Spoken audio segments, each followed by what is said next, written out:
Dari sambung tulang dia bilang, di mana daerah Kemayoran. Saya masih tanya loh, itu dukun bukan? Dia bilang bukan dukun. Kedua kali saya tanya, Mas, serius ini dukun bukan? Bukan. Dalam hati saya kalau dukun saya bisa usir roh setannya, benar? Tapi dia bilang bukan. Ya udah, ketiga kali terakhir saya tanya, Mas, nggak bohongin saya. Benar kok. Di situ Pak Haji itu spesial sembuhin orang yang sepak bola, taman karate dan sebagainya. Nah itu dia patah tulang, dia yang sambung-sambungin gitu. Ya udah pengen tahu namanya ya, pengen tahu ya udah kami digotong 3 orang naik taksi sampai ada ceritanya. Itu ada tamu. Oh, kiriman. Paket. Ya. Nah coba dia lagi makan, tinggal dosen apa gitu. Masuk cerita. Saya masuk ke kamar praktek gelap tuh. Saya berdoa dalam bahasa Rohiyah Cikiralama. Tuhan kasih saya penglihatan loh. Itu yang Pak Haji yang tiara tuh, itu setan-setan cuma lagi pada makan kembang, minum, makan benyang. Terus banyak lagi situ bahkan rokok misong. Terus saya doa, hai ibu tempatnya bukan rumah Pak Haji lagi. Ibu tempatnya di neraka. Saya datang dengan nama Yesus. Pergi sekarang dalam nama Yesus. Saya usir segala roh setannya. Pergi, benar-benar pergi setan. Udah, begitu saya amin saya kaget. Samping saya Pak Haji. Dia usir saya, dia nggak usir-usiran. Saya usir setannya, dia usir saya. Kan lucu ya Pak. Ya, akhirnya ketahuan boroknya dia praktek pakai ilmu hitam. Saya bilang Tuhan terima kasih, walaupun kaki kiri saya belum sembuh, tapi saya tahu kartunya, kartu Pak Haji main jimat, main puasa gelap, namanya si goreng, tapi ujung-ujungnya Pak Haji. Saya bilang Tuhan terima kasih. Akhirnya singkatnya istri saya bawa ke sini, nggak mulus saya banyak masalah sini berganti, tetap satu hal mencapai syukur dalam segala hal. Akhirnya intinya disambung sama Since, bisa jalan saudaraku, udah bisa sambung, kemudian udah bisa sambung. Saya kan ketua panitia Natal, ini kejadian bulan 9, bulan 10 udah agak baik dan udah disambung. Saya bilang Tuhan tanggal 25 saya kan ketua panitia Natal. Kalau saya pakai tongkat 2 saya malunya luar biasa, malu benar-benar.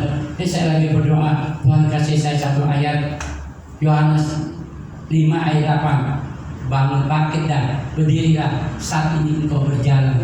Saya beriman, saya pegang tembok, saya raba-raba tembok, kaki saya nggak bisa injek keramik. Akhirnya saya pelan-pelan dalam nama Yesus, persetan lebih keluar dalam nama saya pelan-pelan. Bisa jalan kaki saya.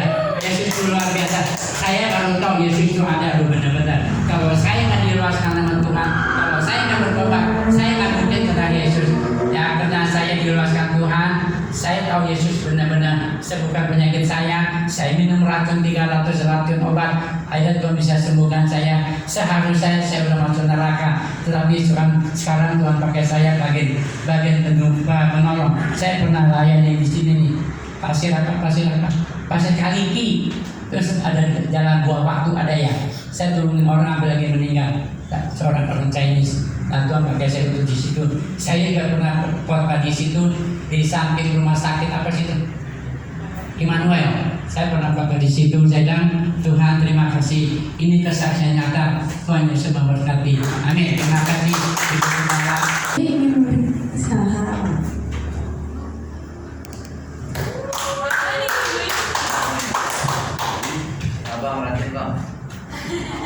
Shalom Bapak Saudara. Kita mau bersaksi tentang kebaikan Tuhan. Ini waktu bulan Juli kemarin, kan kebetulan kerja tuh habis kontrak ya, Bapak Saudara. Nah jadi kalian kerja di suatu perusahaan, yaitu perusahaan motor. Nama perusahaan itu Mega Central Finance. Nah kebetulan waktu bulan Juli kemarin, jadi waktu pertama kali Klinem masuk tuh Januari. Nah Januari Klinem dikontrak dulu sekitar 6 bulan sama perusahaan. Nah jadi waktu bulan Juli kemarin, akhir Juli itu kan udah otomatis habis kontrak. Nah waktu itu tuh bulan Juli kemarin tuh kita tuh udah diwanti-wanti sama atasan tuh Ton, kamu bulan sekarang udah mau habis kontrak. Nah, kebetulan di perusahaan kita tuh kan dikejar target ya Bapak Saudara. Jadi kalau misalnya ada karyawannya yang nggak achieve target selama 6 bulan itu pasti kena PHK. Saya ingin Clinton untuk memperpanjang kontrak lagi. Jadi dari HO dari pusat ini perpanjang lagi kontrak konektor atas nama Nicodemus Clinton. Dari situ puji Tuhan, Clinton bangga punya Tuhan yang selalu ada buat hidup Clinton. Jadi di situ waktu bulan Juli perpanjang kontrak sampai nanti bulan Januari 2023, dan di situ Clinton bersyukur banget. Wow, nanti baik banget lah gitu kan buat Clinton pribadi.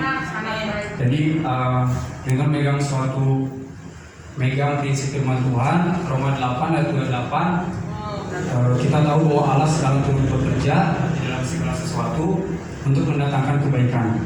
Itu aja sih paling dari Clinton. Semoga jadi berkat buat semuanya. Ya puji Tuhan, terima kasih Abang Clinton. Semoga pekerjaannya semakin diberkati Tuhan. Baik, kita lanjutkan ibadah kita. Kita akan menyanyikan satu lagu segala puji syukur.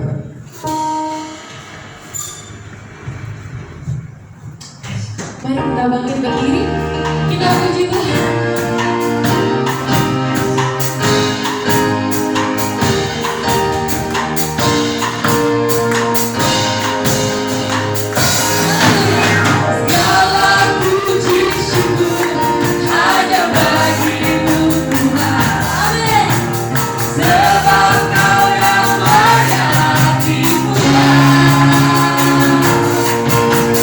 Kami mau bersorak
kebaikan telah Engkau curahkan dalam hidup kami.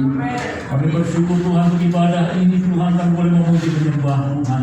Kami juga mendengar beberapa kesaksian dari anak-anak-Mu bahwa Engkau adalah Allah yang hidup. Engkaulah Yesus, Juru Selamat dan Penolong kami yang ajaib. Tuhan, kami bangga punya Allah seperti Engkau. Kami bangga punya Tuhan seperti Yesus Kristus yang bertanggung jawab atas seluruh kehidupan kami. Terima kasih Bapa. Sebentar kami akan masuk dalam firman. Buat urapi hamba-Mu, buat firman-Mu sederhana. Biarlah melalui bibir hamba-Mu ini rahasia kebenaran firman-Mu disingkapkan. Dan setiap kami yang mendengar baik-baik firman Tuhan akan dibangun imannya, sehingga kami boleh semakin kuat hidup di tengah dunia ini dengan iman yang teguh di dalam Kristus Yesus Tuhan. Kami tolak, kami patahkan setiap gangguan apapun. Ketika benih firman ditaburkan, iblis mencurinya. Kami hadir di dalam nama Yesus. Biarlah benih firman mulai jatuh di tanah yang subur, yaitu hati kami. Hingga firman akan berakar kuat di dalam kehidupan kami, bertumbuh terus ke arah Kristus dan menghasilkan buah kehidupan, buah kebenaran untuk menyatakan kemuliaan-Mu di dalam kehidupan kami. Terima kasih Bapa, berfirmanlah kepada kami karena kami telah siap untuk mendengar baik-baik firman-Mu pada siang hari ini. Di dalam nama Tuhan Yesus. Haleluya, sama-sama kita katakan. Amin. Amin. Kita beri kemuliaan dulu bagi nama Tuhan.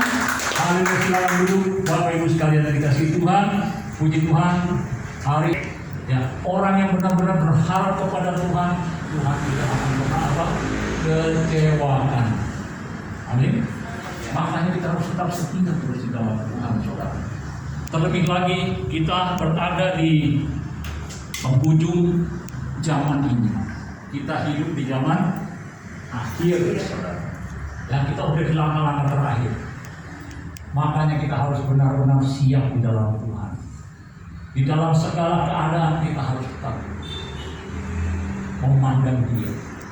Ya, jangan berpaling, jangan menyimpang ke kiri ke kanan dari jalannya. Amin.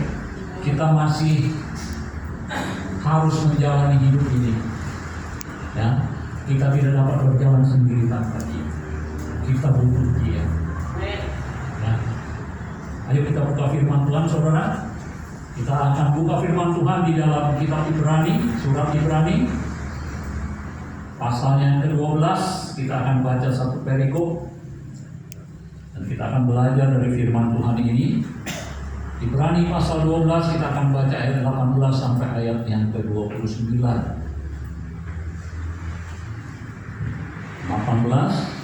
sampai 29 dari Ibrani pasal 12 di bawah judul perikop tanggung jawab yang berat. Kita ini punya tanggung jawab yang berat dalam menjalani hidup ini. Ya. Jadi jangan santai-santai sebagai anak-anak Tuhan. Memang kita sudah diselamatkan, tapi kita juga punya tanggung jawab yang harus kita lakukan. Kita bertanggung jawabkan kepada Tuhan keselamatan yang Tuhan beri itu. Saya bacakan ayat 18. Sebab kamu tidak datang kepada gunung yang dapat disentuh dan api yang menyala-nyala, kepada kekelaman, kegelapan dan angin badai, kepada bunyi sangkakala dan bunyi suara yang membuat mereka yang jangan menolak Yesus, saudara. Ya, masih banyak orang di luar sana yang masih menolak Yesus. Justru kitalah orang yang harus menjangkau mereka, memberitahu, setidak-tidaknya memberitahukan kepada mereka. Ya, tugas kita memberitahukan, memberitakan. Dia mau terima apa enggak terima, yang penting kita sudah beritakan kepada dia, memberitahu kepada dia. Dia mau marah mau enggak, pokoknya beritakan aja. Sekali aja beritakan. Dia dengar nama Yesus. Di sini dikatakan jangan menolak dia. Ya. Yang berfirman, sebab jikalau mereka yang menolak Dia yang menyampaikan firman Allah di bumi tidak luput, apalagi kita jika kita berpaling dari Dia yang berbicara dari surga. Ya, ayat 26, waktu itu suaranya menggoncangkan bumi, tetapi sekarang Ia memberikan janji. Satu kali lagi aku akan apa? Menggoncangkan bukan hanya bumi saja, melainkan juga langit. Ungkapan satu kali lagi menunjuk kepada perubahan pada apa yang dapat digoncangkan, karena ia dijadikan supaya tinggal tetap apa yang tidak tergoncangkan. Jadi karena kita menerima kerajaan yang tidak tergoncangkan, marilah kita mengucap syukur dan beribadah kepada Allah menurut cara yang berkenan kepada beribadah juga harus dengan cara yang berkenan kepada Allah. Banyak ibadah-ibadah akhir-akhir yang tidak berkenan kepada Allah dengan motivasi bukan untuk kemuliaan nama Tuhan, ya, tetapi untuk membangun kerajaan sendiri, untuk bahkan untuk membanggakan diri sendiri, untuk menonjolkan diri sendiri, ya. Terus di sini sekali lagi saya bacakan. Jadi karena kita menerima kerajaan yang tidak tergoncangkan, marilah kita apa? Mengucap syukur dan beribadah kepada Allah menurut cara yang berkenan kepadanya dengan apa? Hormat dan takut, saudara. Sebab Allah kita adalah api yang menghabiskan. Allah kita dahsyat. Amin. Di sini penulis Ibrani mengingatkan kita kembali akan satu hal lagi yang harus kita waspadai, peringatan kembali di ayat 26. Waktu itu suaranya menggoncang bumi, tetapi sekarang ia memberikan janji, satu kali lagi aku akan menggoncangkan bukan hanya bumi, tetapi langit juga, saudara. Kita belakangan ini sudah diguncang dengan pandemi yang tiba-tiba, yang tidak pernah kita sangka, yang berdampak begitu besar.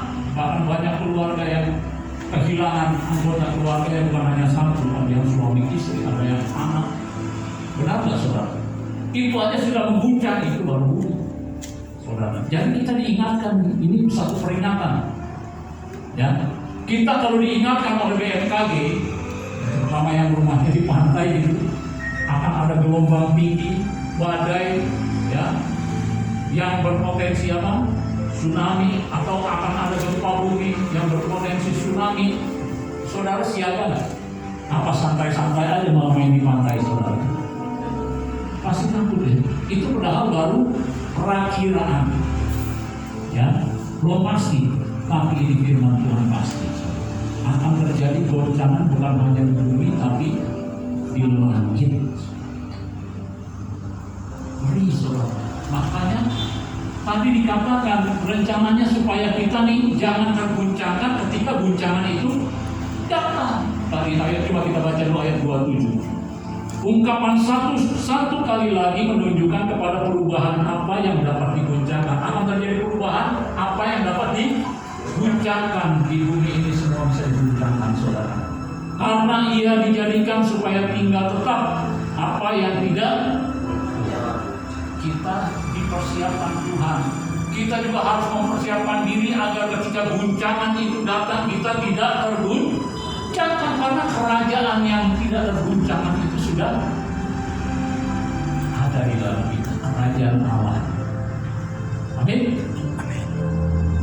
Jadi hidup kita sekarang ini bukan santai-santai aja, harus fokus pada Tuhan. Karena akan ada guncangan besar. Coba kita buka Wahyu, ngeri sekali. Kita tidak bahas tentang nanti akhir zaman gimana. Yang penting kita ketahui dulu sekarang bahwa ada guncangan dahsyat yang akan. Pandemi belum apa-apa, saudara. Covid belum apa-apa.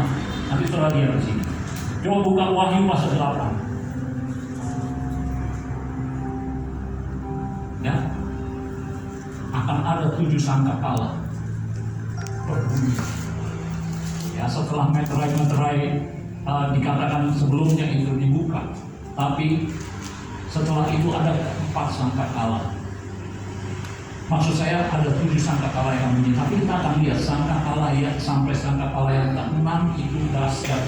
Ini yang akan menunjukkan bukan hanya bumi, tapi langit juga. Saya bacakan demikian. Ya, Wahyu pasal 8 ayat 6 ayat 6 dulu ya. Keempat sangkakala yang pertama, nah ini baru 4 sangkakala yang pertama nih nanti, saudara. Ini belum terjadi, saudara. Akan terjadi. Dan ke-7 malaikat yang memegang 7 sangkakala itu bersiap-siap untuk meniup sangkakala. Ada malaikat yang siap meniup 7 sangkakala. Ayat Ayat 7. Lalu malaikat yang pertama meniup sangkakalanya dan terjadilah apa?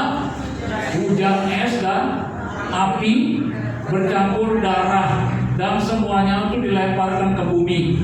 Maka terbakarlah apa? Sepertiga dari bumi dan sepertiga dari pohon-pohon dan hanguslah seluruh rumput hijau.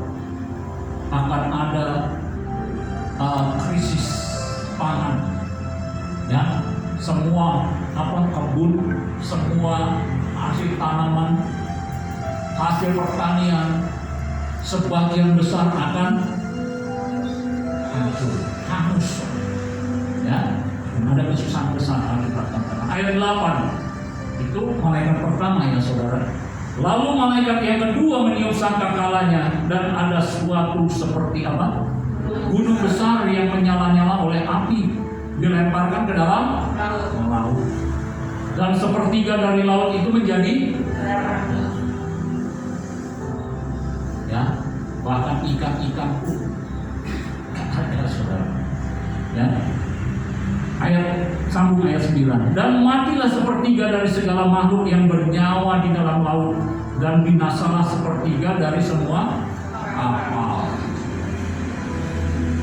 Ya, itu baru sangkakala yang kedua. Ini guncangan yang kedua yang akan terjadi. Terus ayat 10. Lalu malaikat yang ketiga meniup sangkakalanya dan jatuhlah dari langit. Udah jatuh belum? Belum. Ya, malaikat yang ketiga meniup sangkakalanya dan jatuhlah dari langit sebuah bintang besar menyala-nyala seperti obor, dan ia menimpa sepertiga dari sungai-sungai dan mata-mata air. Nama bintang itu ialah Absintus, dan sepertiga dari semua air menjadi Absintus, dan banyak orang mati karena air. Banyak orang akan mati, saudara, sebab sudah menjadi pahit. Ya, airnya nggak bisa diminum, air tawar, air sungai, tapi menjadi pahit. Laut udah jadi darah tadi. Ya, terus ayat 12. Lalu malaikat yang keempat meniup sangkakalanya dan terkumpullah sepertiga dari matahari dan sepertiga dari bulan dan sepertiga dari bintang-bintang itu yang ada di langit, sepertiganya matahari, bulan, bintang, saudara. Sehingga sepertiga daripadanya menjadi apa? Dan sepertiga dari siang hari tidak terang, dan demikian juga malam hari. Ayat 13. Lalu aku melihat, aku mendengar seekor burung nasar terbang. Burung nasar makanannya apa? Bangkai. Tapi banyak orang akan mati, ya. Dan aku mendengar seekor burung nasar terbang di tengah-tengah langit dan berkata dengan suara nyaring, celaka, celaka, celakalah mereka yang apa? Yang diam di atas bumi oleh karena bunyi sangkakala ketiga malaikat lain yang masih akan meniup sangkakalanya. Itu baru yang keempat, saudara. Masih ada 3 lagi, yang kelima, keenam, ketujuh. Tapi yang ketujuh itu bukan malapetaka, ya. Coba kita lihat sangkakala yang kelima, ayat pasal 9. Saya bacakan ini biar kita jelas dulu, saudara. Guncangan apa yang akan terjadi. Makanya di Ibrani tadi kita diingatkan akan ada sekali lagi diguncangan, bukan hanya bumi tapi langit. Sangkakala yang kelima. Lalu malaikat yang kelima meniup sangkakalanya dan aku melihat sebuah apa? Bintang yang jatuh dari langit ke atas bumi, dan kepadanya diberikan anak kunci, lubang, jurang, maut. Maka dibukanya lah pintu lubang jurang maut itu, lalu naiklah asap dari lubang itu bagaikan asap tanur besar, dan matahari dan angkasa menjadi gelap oleh asap lubang itu. Dan dari asap itu berkeluaran apa? Belalang-belalang ke atas bumi. Dan kepada mereka itu bukan belalang biasa, saudara. Perhatikan, kepada mereka diberikan kuasa sama seperti kuasa apa? Kalajengking, saudara. Kalajengking di bumi, saudara tahu? Saudara kalau tersengat kalajengking dari mana itu? Ekornya tahu? Itu kalau tersengat sakitnya. Saya sih belum tersengat, saudara. Tapi saya dengar ada yang sudah tersengat, saudara. Aduh, sakitnya minta ampun. Dan ini belalang banyak keluar dari lubang jurang maut itu. Dan ayat 4, dan kepada mereka dipesankan supaya mereka jangan merusakkan rumput-rumput belalang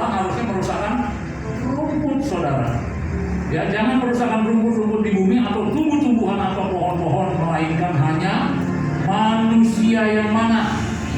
Perhatikan, manusia yang mana? Yang tidak memakai meterai Allah di dahinya.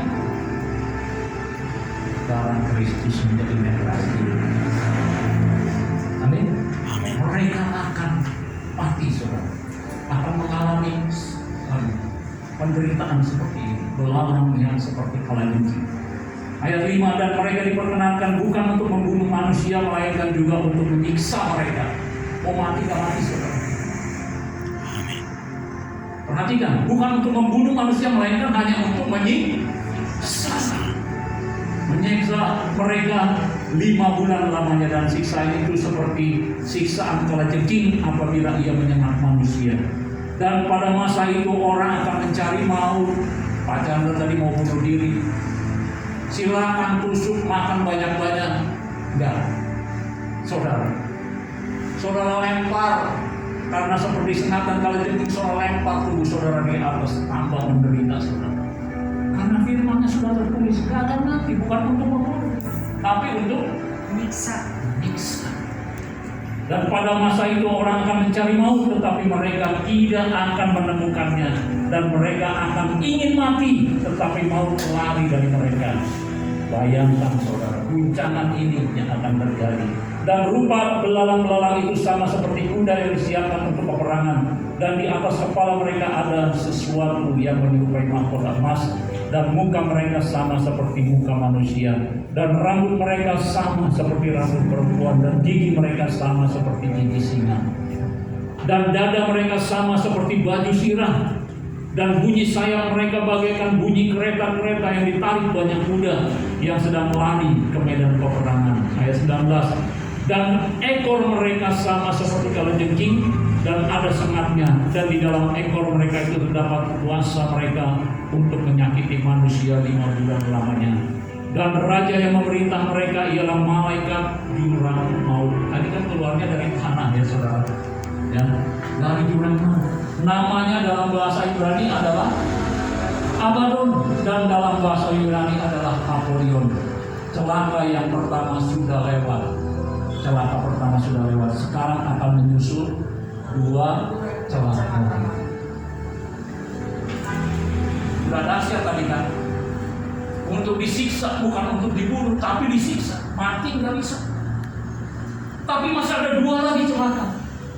Apa itu? Sangkakala yang ke-6 nih saudara. Lalu malaikat yang ke-6 meniup sangkakala, dan aku mendengar satu suara keluar dari keempat tanduk mesbah emas yang di hadapan Allah, dan berkata kepada malaikat yang ke-6 yang memegang sangkakala itu, lepaskanlah keempat malaikat yang terikat dekat sungai besar Efrat itu. Maka dilepaskanlah keempat malaikat yang telah disiapkan bagi jam dan hari, bulan dan tahun untuk membunuh 1/3 dari manusia. Dan jumlah tentara itu ialah 20.000 raksa pasukan berkuda. Aku mendengar jumlah mereka. Maka demikianlah aku melihat dalam penglihatan ini kuda-kuda dan orang-orang yang menungganginya. Mereka memakai baju sirah, merah api, biru dan kuning belerang.